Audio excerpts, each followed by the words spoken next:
Hello, everyone. Hello, hello, hello. Welcome to the first episode of the Sentinel PH Live, the first ever show in the Philippines talking about the topic of combating wokeness through reason, common sense, and faith. I'm Jay Aruga, host of the Jay Aruga Show, together with. And, and I'm Anthony James Perez, author of The Man You're Meant to Be. So good evening sa lahat ng nanonood ngayon. And we promise we'll be having a good and live discussion this evening. We would love to know your thoughts, so please give us your likes and comments and share this live broadcast as well so that your friends and family will know about our show and our cause. And speaking of our show, let's talk about bakit kami ni AJ we decided towards a collaboration for the Sentinel PH, this show. AJ, bakit nga ba?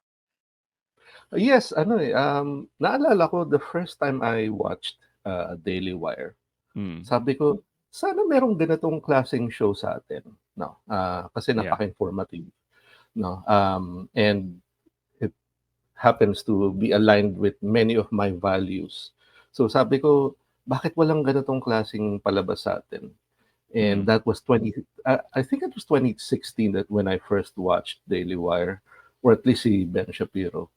And mm, right now I thank God, and I'm still in a state of unbelief that we're doing this ourselves, no. Katulad nga nung sinabi mo dun sa intro video natin a few days ago, mm, our hope is we will be sort of like the Daily Wire dito sa Pilipinas, but mm. of course with a very Filipino flavor. And so I really thank God that we're here, and to be able to discuss our issues, especially with Philippine society, vis-a-vis yung wokeism. Yeah. And same here. I've been dreaming of a Daily Wire kind of media here in the Philippines. Yung ang side ng story is from our values. Kasi when we look at the local news, yung mga pinapakita nila, although ito yung news pero parang ang bida is yung kabilang side. And providentially, I was able to interview you on my podcast, and from there Yes. nagsimula na yung usapan. And the rest is history. We're hoping that the Sentinel PH would grow. Hopefully maging isang company ito fostering our values. And Yes, and we now, cannot do okay, that. go ahead. We cannot, sorry lang, dagdag ko lang. We cannot do that without the help of the Sentinel PH community. So we have live viewers today, and yung iba nagsabi na I cannot make it to the live broadcast, but I will Mm. watch the replay. So I think everyone, each and everyone na nanonood ngayon, we plan to make this a really big thing, and we cannot do it without your help. Yes, and comment lang kayo kung ano yung pinag-uusapan namin dito sa episode. If you have thoughts as well, put your comments Mhm. and we'll try to read them as much as we can, yung mga comments nyo at the end of the show. So let's get right down to it, AJ. Ano Yes. ang topic natin ngayon? Sige, Well, let's first, let's hit to the heart of the matter. Go ahead. yes. The reason why the Sentinel PH exists is because ang sabi nga natin, 'di ba, we have this thing called wokeism, or yung pagiging woke. Maaring hindi siya naiintindihan ng marami sa atin sa lipunan ng Pilipinas. Maaring ang sinasabi ng iba ay fad lang naman 'yan, no? Pero it's born out of, yun na nga, hindi naiintindihan ng mga tao. Ang usually na nagsasabing woke sila ay yung mga kabataan. And we will get into that later. But first, Mm. let us define muna kung ano yung woke, no? Okay. Pakibasa, bro. Mas Yes. ma mas mas maayos yung mata mo sa akin. Woke is an adjective slang. Sabi dito, to have or be marked by an active awareness of systemic injustices and prejudices, especially those related to civil and human rights. So Ano yan daw ang masasabi mo diyan, definition bro? ng woke. Yeah. Uh, ano ba itong mga injustices na to? Sabi nila, mga leftist. From my perspective, this is leftist ideology like racial justice, LGBTQ ideology and justice, Feminism. feminism, gender theory, sama natin yung Mhm. climate. And yung climate. favorite mo yung fat acceptance. Yung And favorite ko yan dahil ano eh, it was first coined as body positivity. So dapat maging positive tayo sa katawan natin. Tapos it devolved into fat acceptance. Yung makikita mo yung mga matataba, yung mga very obese, they're saying, I'm beautiful, I am healthy, no? And nothing against fat people, no? Pero dapat maging healthy tayo eh. And to push the mm, vanity just to excuse the morbidly obese state of your body, hindi siya maganda. So, yeah, pet peeve ko talaga yun. yes, And, again, I'm not discriminating. Medyo chubby din ako yeah. ngayon. So, Oh, we all have oh, to work on our... member ka pala ng community kung gano'n. Joke lang. Anyway, minamak tayo ng far left dahil hindi daw natin ma-define yung woke, minsan, 'di ba? The same way na hindi nila ma-define yung women. But that's not true, 'di ba? Because maadaling i-define ang pagiging woke. I got my definition from the Babylon Beast Guide to Wokeness. And sabi dito, being woke means waking up to the cause. Ano yung cause na yon? Yun yung mga binanggit natin kanina. Yung mga far Mhm, left, radical, and probably Marxist cause you can think of. And once naging mhm, woke ka, magiging iba na ang pananaw mo sa mundo. Once maging woke ka, magkakaroon ka ng sudden realization na pagkapangit-pangit pala ng mundong ating tinitirhan. And once maging yes. aware ka sa wokeness mo, you'll never be the same. You'll never stop telling your friends about your beliefs. Pero seriously, I invited 3 guests sa The J. Aruga Show. Isa ka doon, AJ, who defined Aha. wokeness. I'll just answer one of the guests' response. Si Noel Mering, sabi niya, ang most innocuous way to describe wokeness is ito yung may universal agreement, even sa mga woke people themselves. Mhm, It mhm. is to become awakened or alert and attuned to the layers of oppression in the Oof, society. So yun daw. bigat na 'no. Hindi lang Oo, hindi lang ano, hindi lang with the presence of oppression, may layers pa pala. oo, may iba't ibang layers. How about you, AJ? What are your Well, ang definition ko is, well, shout out dito kay Lorenzo, no? He says the prophet is a watchman. Wow, that's very deep. May this mm, program be a beacon of light in these dark and insane times. So thank you, Lorenzo. Ang definition ko is, nilagay ko dito sa ating book, promote ko na rin, no? The Man You're Meant to Be. Ayan. mm. Ang definition ko is, it's the pursuit of social justice without recourse to the gospel, no? Kasi ang nangyayari, people tend to pursue social justice ng hindi naangkop sa gospel values and even sa Christian values natin, no? Very basic Christian values. And ang nangyayari kasi is they tend to fill their lives with the social justice cause. At Mm, ang tendency is yun na nga, nawawala yung mercy part. And the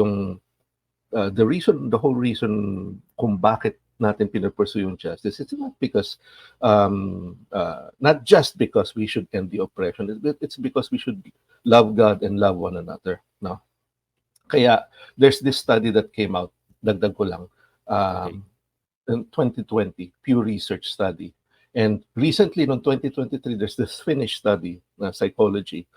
Both said the same thing. Ang sabi nila is, kapag mas may tendency kang maging woke, those who are woke are less happy, more prone to depression and anxiety. It's because nakikita nila ang daming injustice, whether real or not, whether exaggerated or not, pag-uusapan natin mamaya.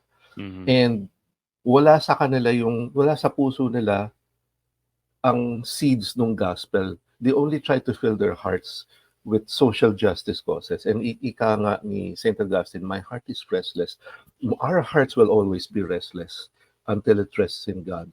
And no matter how hard you push the social justice cause, you will be sad and depressed kapag wala ang Diyos sa'yo. And this is how I define wokeism: the pursuit of social justice without the the active participation, so-called active participation of the gospel in your life. Yeah. Ang ganda yung sinabi mo, AJ, and I remember yung sinabi ni Our Lady of Fatima. Mhm. about the errors of Russia. Ito dadagdag ko naman galing sa isang na-interview Yeah. ko, si Bethany Mandel, na cultural Marxism daw ang Mhm. wokeness. And the reason na I mentioned Our Lady of Fatima na errors of Russia is ito yung errors of Russia, eh.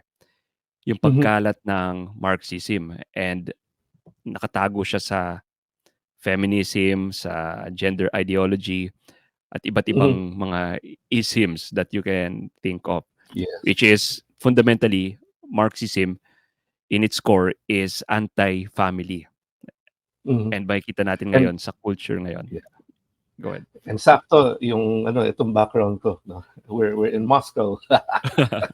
Kaya Medyo pala 'no. intended ko rin 'yan, intended ko Eh, rin 'yan. by the way, let's pray for Russia din right now Yes, dahil yes, na bomba siya. yeah. Okay. So, Yep. after our definition, meron akong nakitang definition by Dr. Edward Fetzer. Siya ay isang American Catholic philosopher. Medyo harsh yung kanyang definition, but it's true. No, let's Mhm. examine Sige that nga. definition by Dr. Edward Fesser. So I will read it this time.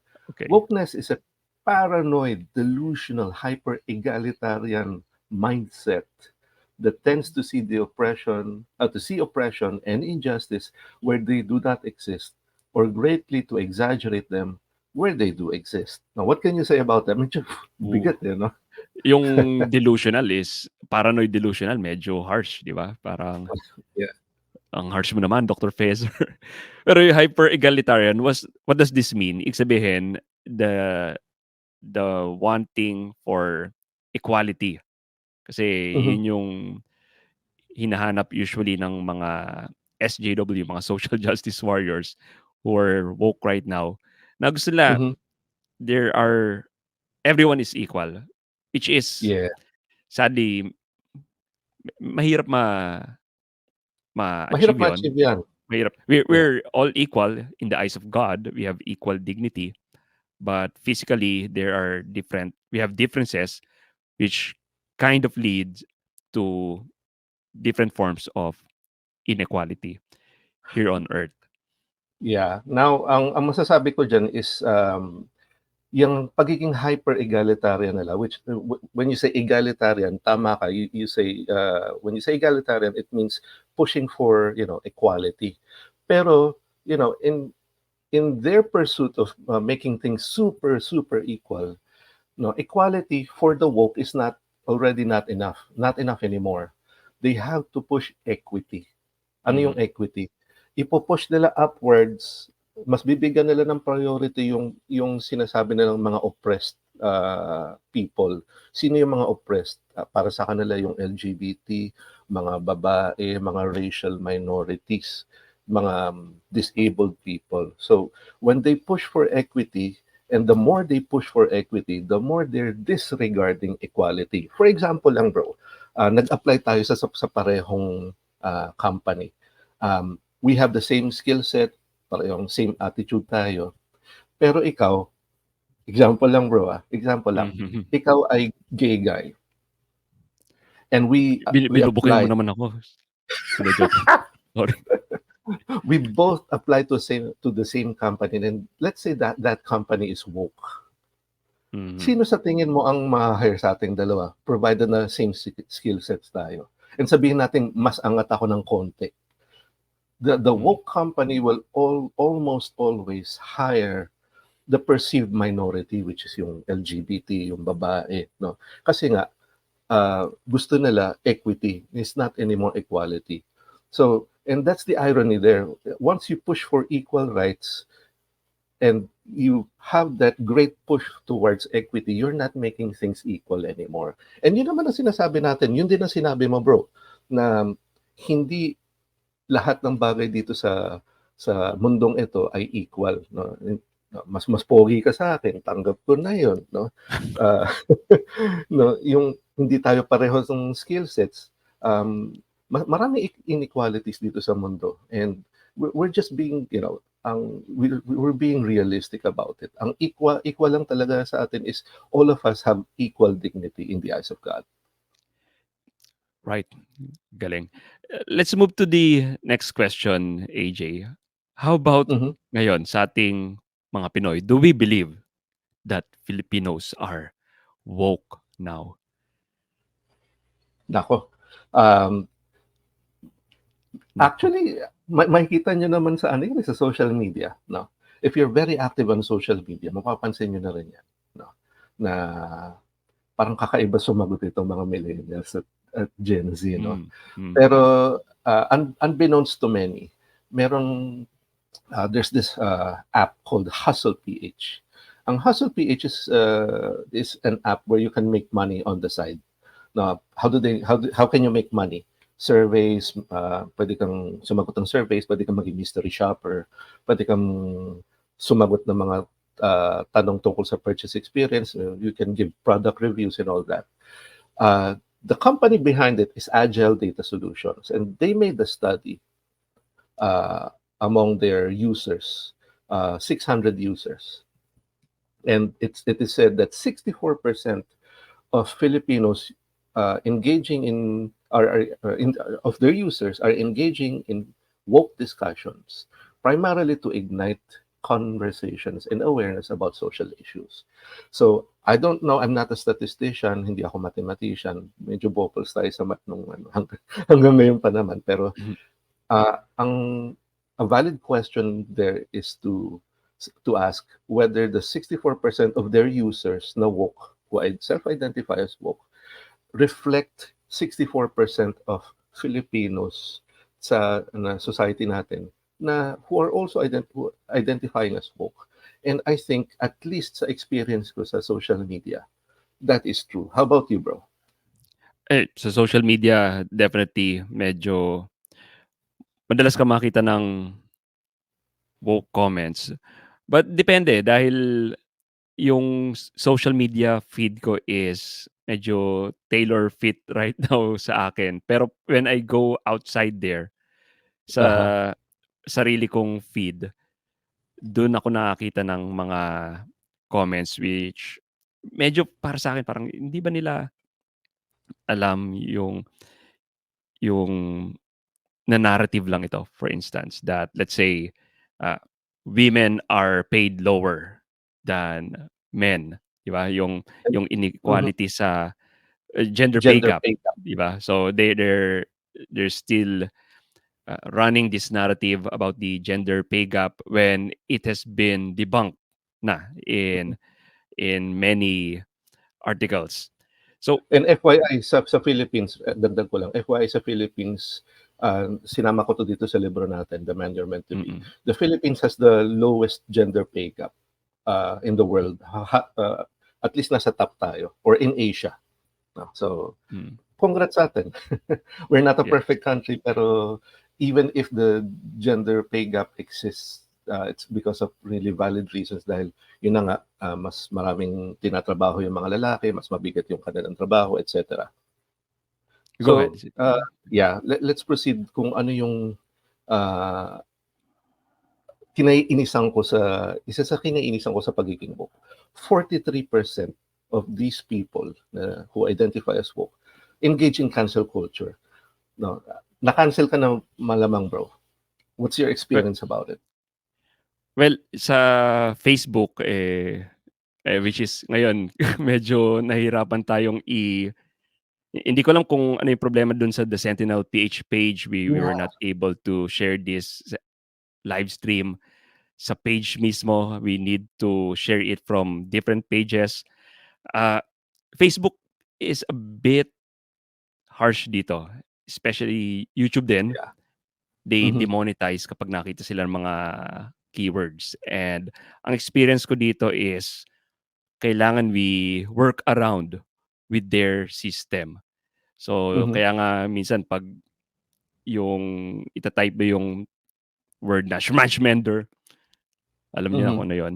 Kailangan may mga iba't ibang mga characters para lang Yeah, mai-type yun sa title. which para sa'kin nakakaano siya, ah, nakaka-boggles kasi parang can we not discuss these things, in a civil manner na kailangan, you have to misspell pa the word para lang hindi ka either ma-demonetize or yung ma-shadow ban, kumbaga.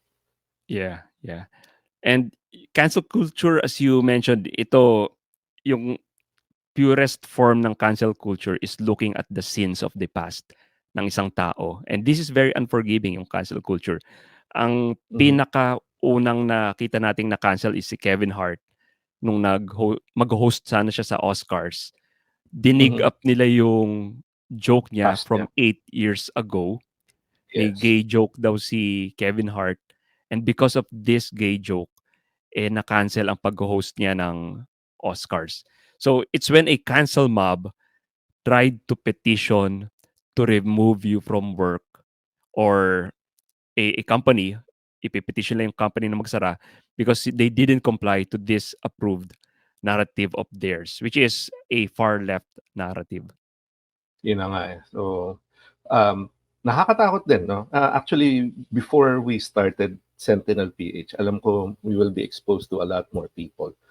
Tinignan ko muna yung ano ko, yung mga social media ko, especially yung X, yung Twitter ko, and try to see kung ano yung mga mga Mm, tweets ko dati na ano, and I don't use Twitter that much anyway. Pero dun sila mahilig mag-dig up, eh, yung mga past tweets mo. So, wala naman masyadong cancelable dun. As usual, I have mm, strong opinions on many things.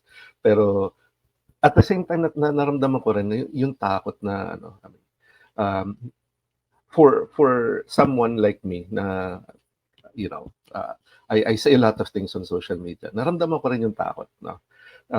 Anong anong anong klaseng pagka-woke ba yung ano, yung Pilipino, and bakit medyo nakakatakot din, no? mm. Kasi baka isipin natin ang wokeness is limited lang naman sa mga Amerikano. Yeah. Ah, Mm. In my et experience, I work in an American company. Marami dito mga young people, kaya lagi ko na-experience din yung workness na dito sa Pilipinas. And aha, pinu-push na din sa company namin yung diversity, equity, and inclusion, DEI na tinatawag. Sa aha, newsletter namin may mga celebration of inclusivity parate. So, from there nakikita ko na yung mga tao is napapa-comply na rin. And usually yung media na rin natin sa news, are pushing this. Pati yung mga commercials makikita mo, may mga iba't ibang mga pinu-push na rin silang quote unquote woke agenda. Sa mhm, DepEd din, I talked about this sa podcast ko before, especially sa school ng anak ko, which is a Catholic school. Meron dun sa curriculum nila, they're teaching yung mga iba't ibang letters ng ano ba LGBTQQIP2SAA. yan? And some of these letters are still under discussion. Di pa naman siya pure fact, Aha, di ba? Kaya mhm, the thing na para sa akin parang tinuruan mo ng flat earther yung pagiging flat earther yung mga anak niyo. When you talk about like yeah. let's say asexual, pansexual, or kung ano-ano pang sexual diyan, which are still under discussion. Yeah, pero ano, according dun sa Agile Data Solution Study, surprisingly, akala ko LGBT issues ang pinaka-top priority ng mga woke sa Pilipinas. Turns out it's women empowerment, which is, another word for feminism. And ang nakakabahala para sa akin, 26% would like to see the setup of live-in relationships or cohabitation be more accepted in Philippine society. And almost one-fourth or 25%, 24% would say LGBTQ issues ang kanilang pinaglalaban online now. So this is the type of wokeness na ini-exhibit ng mga Pilipino. Yes, bro. You were saying? Yeah. No, no. Gusto ko lang idagdag nga gaya ng sinabi mo, if you're asking the question, how can wokeness affect Philippine society? Well, more broken families. Mhm. Marxism is inherently anti-family, di ba? Ang analogy ko dito is, kasi sabi nila parang ang dami na din namang naghiwalay na ng mag-asawa. Ang analogy ko dito is, di ba sa NLEX, may speed limit tayo. Pag sinabi natin, dami na din naman ng mga nag-overspeeding, tanggalin na natin yung speed limit. So dito naman sa woke culture, parang tinanggal mo yung mga barriers. Like, we'll have more broken families. Hindi masyadong Yes, nababanggit yung pag-push sa divorce sa wokeism, but I think it is it's a part of it. Marxist Yeah, ideology. It's part of it. Then yung pag-push ng SOGI bill, and siguro in the next few episodes, we'll talk about it more. How could it lead to the modern family? How can it lead to brokenness in the family structure in the Philippines? We'll talk about that more in the next few episodes. yeah. Ang para sa akin ang pinaka-effect niya is, damaged na ang relationship natin with the truth. Lalo pa yung ano, lalo pang mada-damage yan, and to the point that we don't know what is true anymore. Let's say for example, tatanggapin na natin yung truth na pino-push ng wokeism, which is, men can be women and women can be men. Right now na ano, just to connect it, hindi na nga natin ma-process kung ano yung tama at mali sa resort na nilagay sa sa gitna ng Chocolate Hills, or dun sa copyright na kanta na kinopya ng isang Mm. singer. Ang dami-dami nagde-defend ng mali ngayon dahil damaged na nga as it is yung relationship natin sa truth. Wokeness will affect Philippine society in a way that we will no longer recognize what is true, and that will affect our churches, our faith in God, and katulad ng sinabi mo, our families.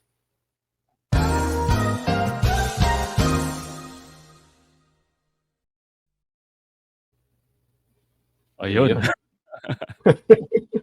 So we'll go to our Totally next segment. No? right. Before we go to our next segment pala, let's read some of our comments. Ang daming nag-comment sa atin, ano. Um, so ayan. Of course, si Franz, napakasugid na follower natin. Of course, they will end up sad and depressed because they feel offended by almost everything. Yes. Um, what can you say? Yeah. Yeah, I think may study nga ngayon that most woke people Yeah. are suffering anxiety, depression. I think pinost mo ito sa page mo, AJ, and sa Sentinel Yes. PH page as well. Yes, yes. The risk of overgeneralizing is woken practically Marxism versus version 2.0. Pinag-usapan namin minsan ni Lorenzo ito eh. The Russians, the Soviets were playing the long game. Big sabihin, they Mhm. might have lost the Cold War, pero kita mo ang Amerika ngayon, it's collapsing under the weight of wokeism, which is yun na nga, Russia's errors, ang sabi ni Our Lady of Fatima. Mm. Yan. And gusto kong basahin yung isang comment ni Kurt Simon Cruz before tayo pumunta doon sa last segment natin, ano.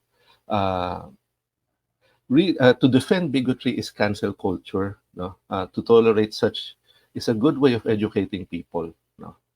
Yan. So maraming salamat, Salamat. Kurt. Salamat sa panonood, Kurt. Mhm. So, yan. How can you help fellow Catholics who doesn't even bow to your dogma? I wouldn't say bow. Kumbaga, uh, dogma has this parang bad connotation. Kumbaga, para sa akin, ano eh, it's just a way of showing them how they would be fulfilled and happy in their lives by obeying God's will, which is encapsulated sa turo ng katesismo at ng simbahan. What can you say, bro? Just a quick word about it. Well, sa lahat ng mga religions, actually ang Catholic ang pinakamaluwag when it comes to Yeah. You and think so? di ko alam kung positive 'to or negative, because parang pagdating sa puwede nga tayong magsimba without even giving any money, 'di ba, compared sa ibang evangelical religions. Puwede kang magsimba ng hindi ka naghuhulog dun sa basket. Yung ibang mga So, kulto. wala hindi, to tell you honestly, kaya Catholic ang pinaka, ah, maluwag na religion, but it doesn't mean wala tayong mga responsibilidad. We need Mhm. to fulfill our responsibilities, and and lahat ng mga sacraments, we need Yes. to pray, especially sa Holy Week. I'm not sure kung good thing yung pagiging maluwag ng Catholic or a bad thing, could be bad for your soul, but we respect yung will nung tao. Uh, we have free will, and we want na whenever you go to church, you get the sacraments. It's because of your love for God and you willed it. So yung Mhm. sapilitan medyo hindi thing sa Catholic Church. And sadly, maybe ito din yung reason kung bakit medyo hati ang Catholic Church ngayon, 'di ba? When we talk about the Pope, may two opposing views about the Pope. Kaya hindi Yes. ko So tingin ko hindi natin ini-enforce strictly. Uh, is it a good thing or a bad thing? Siguro we'll talk about it some other time. So yeah, we'll proceed to our last segment here. May video reactions lang kami tungkol dito sa mga nakikita namin sa TikTok or sa Facebook. Let's show the video. If you were a Okay, go ahead. genie in a bottle, who would you like to serve as your master?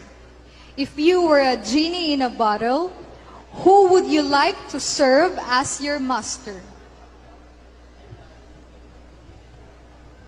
Good evening, everyone.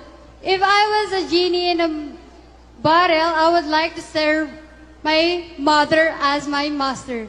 Because all I can say about this question is, whatever who you are, where you're from, your skin color, your gender identity, just speak yourself. Find your voice, find your name by speaking yourself. Thank you.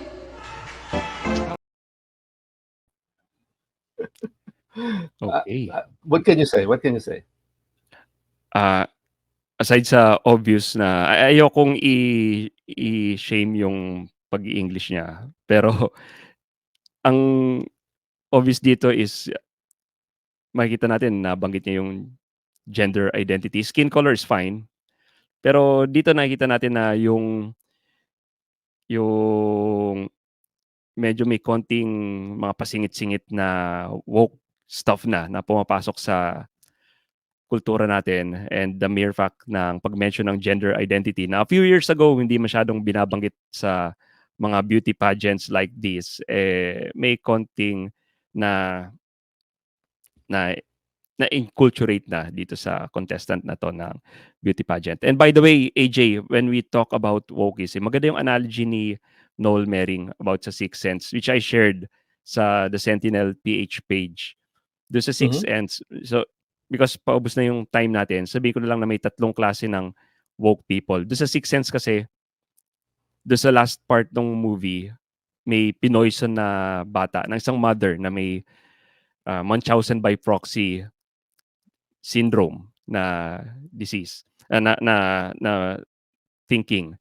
Then yung tatay naman ng bata, hindi alam na pinopoison na pala niya yung anak by serving yung meal that was prepared by the mother. So when it comes to this woke ideology, may tatlong characters dun sa Sixth Sense eh. Yung bata, which is unknown victim, hindi niya alam na victimized na siya, bata, innocent victim. Then yung mother na may malicious intent. And then yung father na hindi alam na itong sinaserve niya sa anak niya is poison na pala. Ganon din sa Yes. wokeism. May mga batang mag-aaral who are the victims of this. Then meron yung parang mother na may Munchausen by proxy.